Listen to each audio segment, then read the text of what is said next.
Oi, gente, tudo bem com vocês? Meu nome é Ana Clara, sou estudante de medicina e esse vídeo é a continuação do diagnóstico da sífilis. No último vídeo eu falei que a gente falaria agora do monitoramento pós-tratamento e da cura em si, e também vou falar da sífilis congênita aqui. Enfim, para que a gente defina, para que a gente saiba se o paciente ele se curou ou se ele está respondendo bem ao tratamento da penicilina, da sífilis em si, a gente vai utilizar justamente os testes quantitativos, né?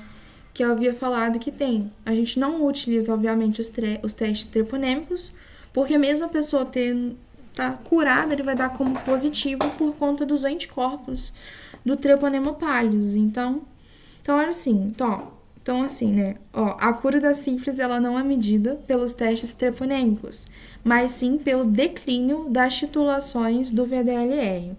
Só recapitulando no último vídeo, eu falei que existe esses testes quantitativos, que era 1 por 2, 1 por 4, 1 por 8, 1 por 16, 1 por 32, 1 por 64 e 1 por 120 alguma coisa. 124, 128. É que basicamente é o que acontece. Eles vão, novamente, ele vai diluir. Como que fala? Ele é até quanto o sangue vai se diluindo e vai. Como que fala? Ele mostra até qual diluição o sangue ele ainda apresentou floculação, apresentou ainda que o teste é reagente.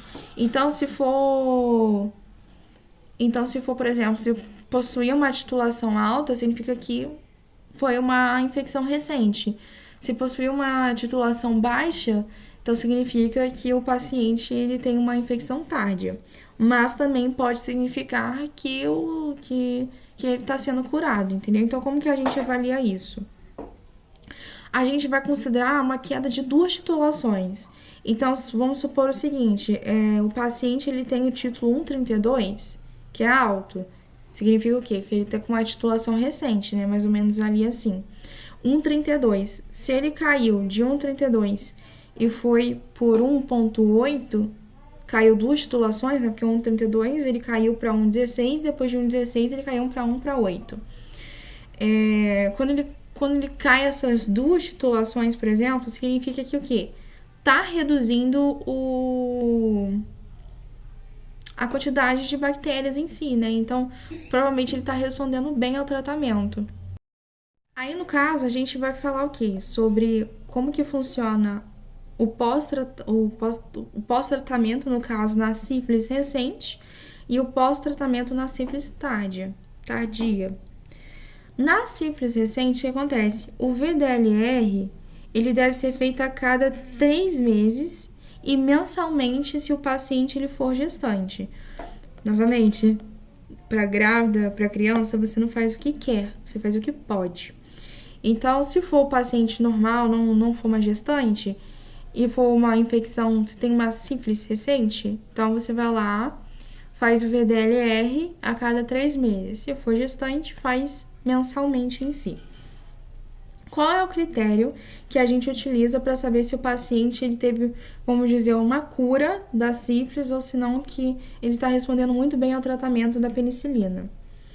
Os títulos devem cair pelo menos 2 diluições em 3 meses. Foi o que eu falei, a gente vai sempre considerar 2 diluições. Então, o título deve cair 2 diluições em 3 meses e na negatival, tiver nenhuma reação, né, nenhum reagente, ou se não, cair 3 titulações em 6 meses.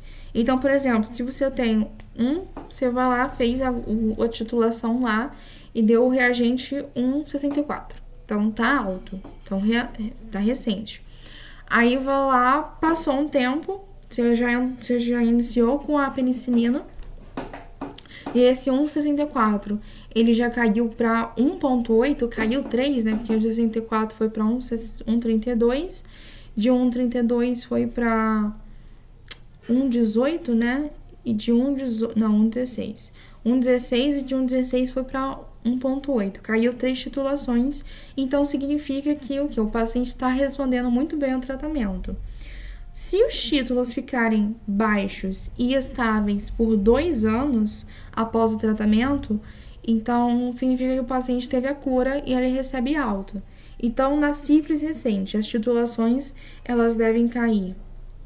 Não, ó, na sífilis recente, o VDLR deve ser feito a cada 3 meses.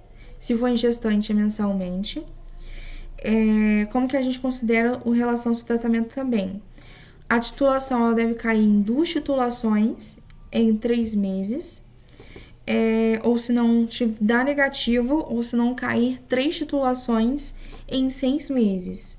Se os títulos eles ficarem baixos se eles ficarem muito baixos e estáveis após um período de 2 anos, depois do tratamento, após o tratamento, então teve cura.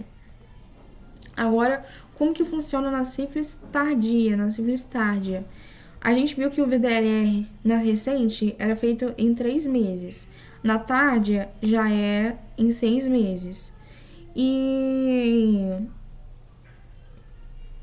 é feita em 6 meses. Como que a gente considera já agora para ver se o paciente está respondendo bem ou não ao tratamento? O outro a gente também avaliava em 3 meses, ou se não em 6 meses. Aqui na tardia, a gente vai considerar que deve cair pelo menos 2 titulações em 12 meses, né? A gente já acrescenta um tempo maior em si. Em 12 meses, ou se manter estáveis abaixo do normal em 2 anos também, tá? Nesses 2 anos tem que cair pelo menos uma titulação nesse processo. Então, vamos supor o seguinte, tá com 1,36. Aí, em 2 meses, 1,36 não, 1,32. Em 12 meses, tem que cair para 1,8. Ou se não, tem que estar 1,36, tá abaixo do normal nesses 2 anos, só que dentro desses 2 anos ele tem que cair pelo menos para 1,16, sabe? Tem que cair pelo menos uma titulação nesse tempo. Então, os títulos devem cair pelo menos 2 titulações em 12 meses, ou se manter estáveis e baixos por 2 anos, caindo ao menos uma titulação nesse processo. Só que existe o quê? Uma falha terapêutica. O que acontece? Ocorre quando os títulos eles não caem nos prazos estimulados, ou seja, quando não cai em 12 meses, ou não se mantém baixos ou estáveis por 2 anos, ou se houver um aumento de 2 titulações do VDRR. Então, se tiver, por exemplo, se ele entrou com 1,4 nesse período de 12 meses, só que nesse período de 1,4 acabou aumentando a titulação em 2, né? Então, foi para 1,16. Então, provavelmente, deve ficar muito atento ao reaparecimento de lesões e sintomas. Significa que o paciente não está respondendo ao tratamento bem, sabe? E basicamente é isso que a gente fala em relação sobre a sífilis, o monitoramento, né, e a cura. Sobre a sífilis congênita que a gente entra aqui agora. Enfim, em relação à sífilis congênita, a gente também vai dividir ela em precoce e tardia, né? Então, tipo, recente e tardia, né? Que a gente classifica. No caso da... Peraí. Quando a gente fala de recente ou se não precoce, significa que os sintomas eles vão surgir até o 2º ano de vida do bebê em si, né? A tardia vai ser após o 2º ano de vida, né? Então, após 2 anos. Na precoce, a criança, ela vai ter manchas vermelhas na pele, principalmente também nas palmas das mãos e no plantar dos pés. Vai ter rinite com secreção com sangue. Apresenta pênfigo plantar, que é meio que bolhas na palma da mão e dos pés.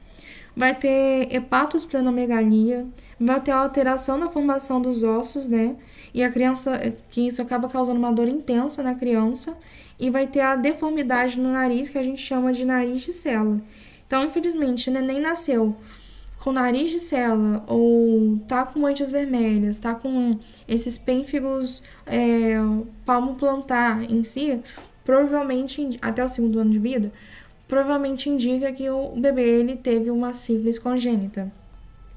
Agora, a sífilis tardia, ela surge após o segundo ano de vida, após 2 anos, e ela basicamente vai ter sequelas permanentes, como o primeiro, a dentição de Washington, acho que assim se fala, que são dentes incisivos centrais deformados e espaçados. A imagem aqui tá muito ruim, mas depois vocês pesquisam aí e vê. Vai ter a fronte olímpica, que basicamente vai ter a testa meio que proeminente para frente. E tem a tíbia em lâmina de sabre, né? Que basicamente ela vai ficar deformada também. Vou tentar mostrar as imagens. A primeira aqui é um pênfigo palmo-plantar, que indica que foi uma sífilis congênita em si, só que recente, precoce. Olha só. Tá vendo como fica cheio de bolhas? Ai, saiu. Fica cheio de bolhas. O segundo que a gente tem, primeiro tem o fronte olímpico aqui, que é do tardio, mas tem o nariz em cela, que é o precoce. Ó, esse daqui, meu Deus, tá difícil. Esse daqui é que a imagem tá muito ruim, até pra mim. É a testa proeminente, né, que eu esqueci agora o nome, acabei de falar aqui. Que é o fronte olímpica, e do outro lado é a nariz em cela, se eu não me engano.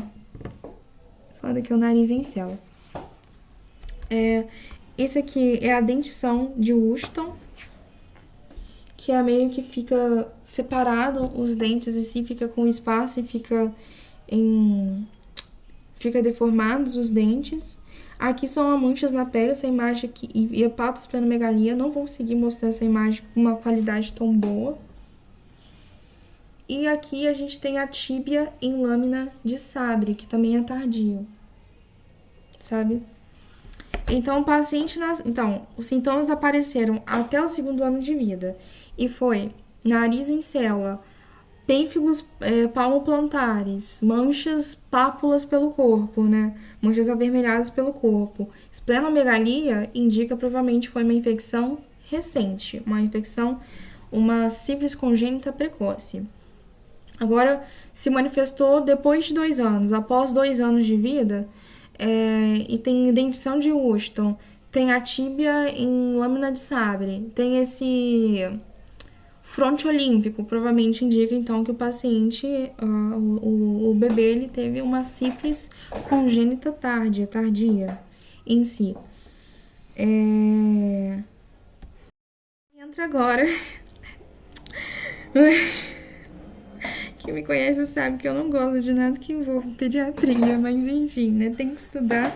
Entra o diagnóstico laboratorial do recém-nascido. O que acontece? O diagnóstico laboratorial do recém-nascido, ele exige algumas regras justamente por conta do anticorpo da mãe, né?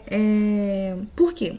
O anticorpo IgG, ele é o único que consegue atravessar a barreira hematocefálica. Então, assim, ele consegue atravessar pro bebê, né? Consegue, pelo meio da placenta, eu acho, chegar lá no bebê e tudo mais. E por que acontece? Ó, tem as limitações dos testes treponêmicos. Porque aqui, os testes treponêmicos, vamos dizer que eles também não são fundamentais, porque vamos supor que o bebê acabou de nascer com uma mãe que você suspeita que, já, na verdade, sabe que não foi tratado com sífilis. Não foi tratado para sífilis e o neném nasceu. E aí, se você já fazer o teste treponêmico lá na hora, vai dar como positivo, porque adquiriu o anticorpo, o IgG da mãe, entendeu? Então, olha só. Os anticorpos tipo IgG, maternos, passam naturalmente pela placenta para o feto, porque eles são os únicos que conseguem atravessar a barreira hematocefálica. Por isso, um teste rápido, ou FTA, que a gente sabe que são os testes treponêmicos, se der positivo no bebê logo após o parto, pode ser apenas o anticorpo da mãe e não a infecção real. Então, às vezes, o bebê nem tá com a sífilis, nem tá com a bactéria, mas deu positivo por conta do anticorpo da mãe, sabe? Então, não tem como, por isso que a gente não usa os testes treponêmicos aqui. Então, esses testes, eles só servem para confirmar a infecção de forma isolada na criança, após 18 meses de vida. Então, passou 18 meses de vida, aí sim E esses testes, eles vão pegar o próprio anticorpo do bebê, não da mãe, sabe? Então, tem como você ter esse parâmetro aí. Para no caso o padrão ouro, para no caso de um recém-nascido, a gente já vai utilizar os testes não treponêmicos, né, que é o VDLR, né? Então, padrão ouro, a regra de ouro do VDLR no recém-nascido, menores de 18 meses, é que o VDLR, você vai coletar o sangue diretamente da periferia do bebê, você não vai coletar o sangue do cordão umbilical.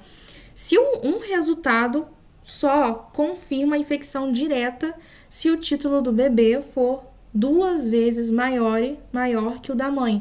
Então, vamos supor o seguinte, a titulação da mãe é de 1,4.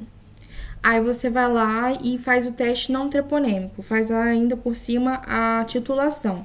E a titulação do bebê chega pelo menos no mínimo 1,16, ou seja, se passou para 1,8, foi para 1,16, subiu 2 titulações, então confirma que o bebê realmente ele tem a sífilis, que ele teve a sífilis congênita, né? Se der positivo, o que você faz? Você vai colher uma segunda amostra para confirmar. Aí deu lá positivo, passou 18 meses de vida. Se você quiser fazer agora o teste treponêmico, você pode fazer, né? Então deve-se colher uma segunda amostra para confirmar.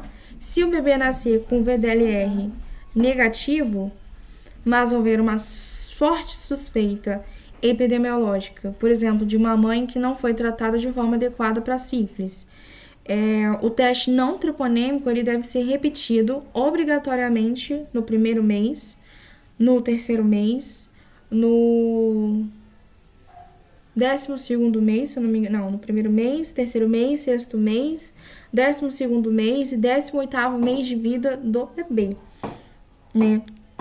Isso se você se dá negativo, mas você suspeitar que a mãe não foi tratada, né?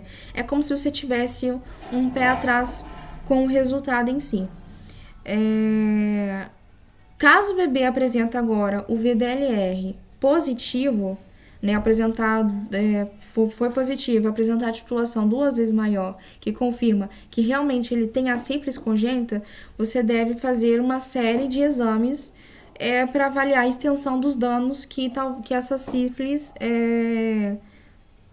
pode causar no paciente ou já causou também, né, no bebê.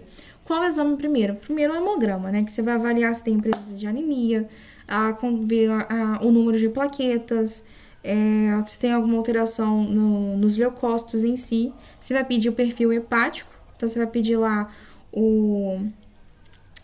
a alanina, só que lá alanina transferase, alguma coisa assim, se eu não me engano, e alanina e aspartato transferase, eu não lembro a sigla. A sigla eu sei, eu não lembro o nome. O AST e o ALT.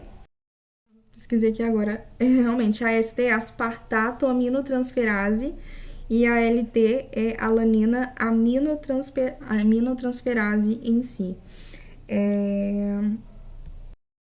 Você também vai pesquisar, ainda no perfil hepático, ver se tem aumento de bilirrubinas, diminuição da albumina.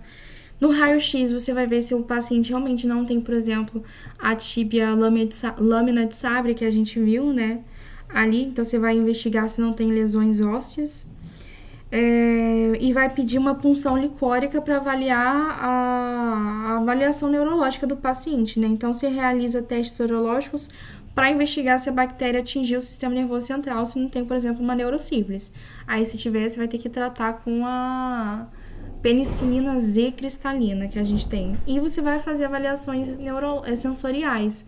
Você vai fazer exames oftalmológicos e auditivos em si para saber se não teve uma lesão grave no paciente, no bebê em si. Enfim, gente, o diagnóstico da sífilis é isso. Provavelmente o próximo vídeo que eu devo gravar vai ser de ácidos e bases, né, o desequilíbrio. Enfim, qualquer dúvida deixe nos comentários ou me manda mensagem no WhatsApp que eu tentarei responder. Um beijo e até a próxima.